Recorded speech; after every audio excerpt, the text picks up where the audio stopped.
All right, so this is where we're going to end up at the end of the end of this video rather.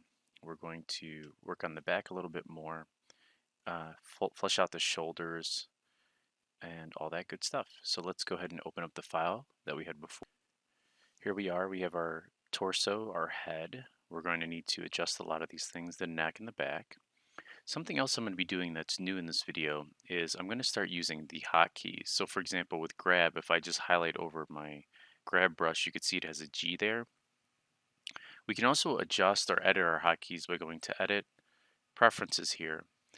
And with this open, you'll see Name. So if I just type in the key, so I type a C in there, you'll notice that it gives me all of these different options that are attached to that, like with the name here, cycle, blah, blah, blah. If I go to key binding and I have C on, it shows me all of the different bindings that exist to this. So down in Sculpt, you can see we actually have Shift C, which is attached to crease, and then we have clay, which is attached to this. I don't necessarily use clay that often, so I'm actually just going to change this to clay strips. Go to the options side on the side here and hit Save Preferences. Now when I press G, you can see I'm on grab mode, and I press C as in cat, you can see I'm on clay strips, my favorite brush. Um, so let's go ahead and take a look at how we can add a couple sphere objects to our shoulders and then merge that and start to sculpt. So what I'm going to do here is hit Control and then hold Tab, or hit Tab once, and I'm just going to go to Object Mode. And what I'd like to do, let's go to our front view here on 1, is I'd like to just add a sphere that represents the basic geometry of what that shoulder will encompass. So to do that, back in this view over here, I'm going to hold Shift and I'm going to tap A, and I'm going to go to Mesh, and I'm just going to add a UV sphere. And that's going to add that at the bottom of your scene here. Let's go ahead and move this up. And if you're not seeing your move tool here, remember that we are now in object mode, right? So I'm going to move this up. I'm going to move it off to the side here. I'm just going to place it in the center here. And then I'm going to out here press the key for size. And I'm going to scale that down so it's roughly the size of where the shoulder is. I'm just going to push that in. I'm going to press 3. I'm going to line that up to where the shoulder is back here up on top. And I want it to intersect the body. See how it's intersecting there? Okay, now what I'd like to do to save time is mirror this. So make sure you're still in object mode here. And we're going to go to our modifier panel. Under Add Modifier, we're going to look for Mirror, which is right here. Now, the axis in which I would like to mirror this is the character's body. So what I'm going to do is select my eyedropper here, and then just click on my character's body. And what you'll see is it mirrored it across the shape of the character here. So what I'm going to do next is I'm going to go into Sculpt mode by hitting Control and clicking Tab. And I'm going to press G to grab my grab tool again. And notice, because it's mirrored, it's just going to update. Another thing is, so we're just kind of shaping this out. So I'm going to go ahead and hit F to expand my brush. Let's move this up a little bit. Let's hit 1 here. And I'm going to kind of move this down. Now, the lats, the shoulders, and all that stuff, we're going to pull up from the back here. So that's what we're actually seeing here is the back of our person, the neck, and all these other muscles that are connecting to the sternum are in the front. So don't worry too much about that, like creating the connection right now. We're going to do that in a second. So as long as it's intersecting, I'm going to do the same thing back here. I'm going to just pull this in. Let's turn off, for a second, let's go ahead and turn off our symmetry, which is down here. And we got to remember to turn that back on, just because we don't necessarily want it to keep expanding out to the side here. So I'm pulling that in, and I'm just making sure that it intersects. Now let's go ahead and select our character, which is our torso here, and I'm going to name this male anatomy model. And then what I want to do is I'm going to go over to modifiers here, and I'm going to add a modifier. And what that is that's a Boolean. Now, before I actually click on this with my eyedropper to attach that to the body, I want to go back to my sphere here, and I want to apply that mirror. So that's what's going to lock this in place. So now this exists as its own thing without the modifier. Now if I go back up, well, also another thing, notice I'm actually still in sculpt mode here, but on this I'm in object mode. We want to make sure that both, if I hit Control Tab here, are in object mode. So both our shoulders and our male anatomy model. So with our male anatomy model selected, that Boolean modifier, we'd like to do a union. What that means is, I'm going to hit Shift C here. I'd like to attach both of them together and weld these shoulders to the torso. So watch this. As I select that torso with union on, it actually made a copy of my shoulder. So let's hide this. And it attached it, you can see, to the character here. So now it made a union. I'm going to hit apply. Now, if we go back into sculpt mode, I'm going to go to sculpt mode here. If we either use our J tools, so let's go ahead and hit N here to bring this tab back up, or you can click off to the side here.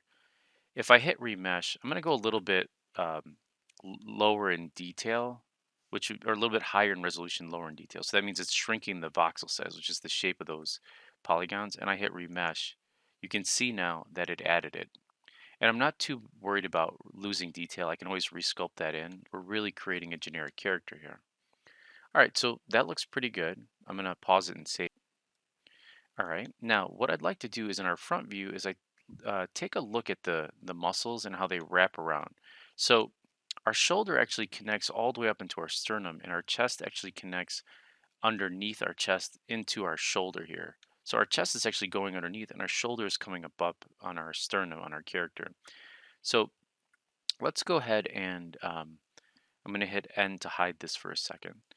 I'm going to go back over to my side here, and I'm going to turn back on Dinotopo, sorry. I was watching the movie actually recently. And 30 is fine, constant detail is cool. So it's not going to give us a great deal of detail, but all we want to do is rough the shape in.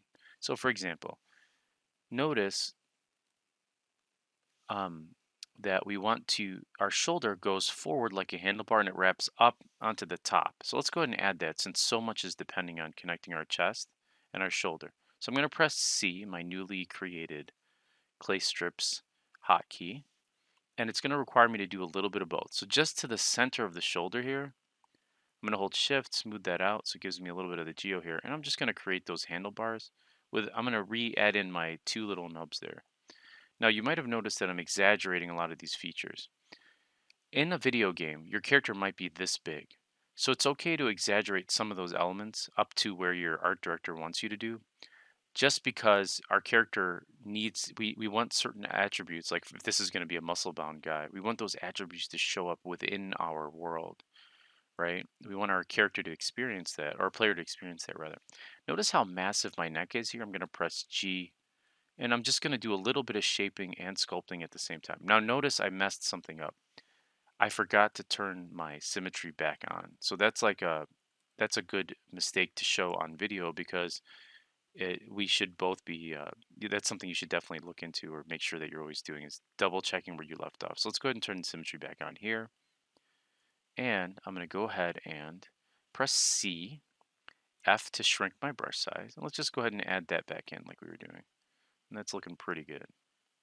Yeah, I like that a lot. So let's go ahead and add these clavicles in. I'm going to go ahead and press G to grab my grab tool, expand that out, and then just pull that neck in on the sides. Looking pretty good. Now, remember what I told you before. We want to bring out those shoulders. So I'm just going to, using my clay strips brush, I'm just going to add a chunk of geo here. So I'm going to bring this out, bring it up like this, and just start adding in the shoulders here. Bring out some lats. I'm going to draw in the triangle here, representing where my sternum is. If you need to kind of see the lats and sternum area. See how we have this beautiful triangle here that kind of pulls up? And using our grab tool is when we can really adjust this. We don't want to get too crazy with sculpting all the time, because I mean, you can. I mean, it's a lot more fun actually to sculpt than to just grab. Like, I love doing this motion here. It's kind of relaxing. So let's kind of make sure that there we go. We've got that popping up, and what you'll notice here again with our grab tool is mine is way too small. So I'm just going to go over here and I'm going to eyeball this view as I pull these up. So grab my grab tool, holding control. I'm going to kind of pull that up a little bit, just going through like this. Yeah, so there we go. So we got that going on. Pull this down a little bit more. Looking good. The next thing we want to do is bring in that muscle that wraps around the shoulder. So let's go ahead and bring this out, and let's bring this down into here. And I want to smooth all of this good stuff out, so something like this. So something like that would look good. Pretty cool. Grabbing our clay brush, shrinking that scale down, and let's start to make sure we're looking at the front here. Draw in that. And then you'll notice there's a lot of striations in the reference, right? He's got all of these. What you want to really pay attention to is this grouping here is one big chunk, one here and here. So the shoulder really, when you're sculpting it at first, you want to just create a teardrop of 3 different muscles. So notice how I do this. Here's my top. So just drawing that top teardrop like this.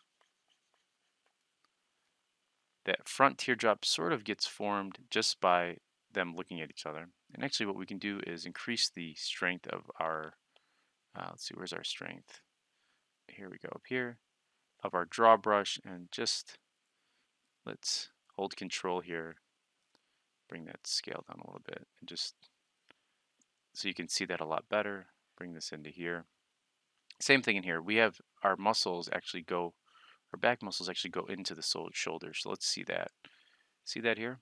And then our shoulder comes out like this. So let's add a little bit more meat there. So we get this. And these guys wrap over and down. And then let's go ahead and bring this out a little bit more here so that we're not losing. Remember what I told you, these peek out from the front too. We don't want to lose that really nice shape as we keep remeshing. Same thing in here. Let's bring that chest underneath, right? And I think this is really squashed. So bring this out. We really want to pull this out a little bit more in here. And let's make sure that we didn't lose too much size. I might exaggerate that just a little bit just because it looks cooler and because we can. All right, let's smooth that out. And there's our shoulders. Looks pretty good. I would go in and accentuate this. I usually go back in and redraw a lot of that stuff. But for now, I think this looks pretty good. Remember, we're building a generic anatomical figure that we can use as a base for other male models.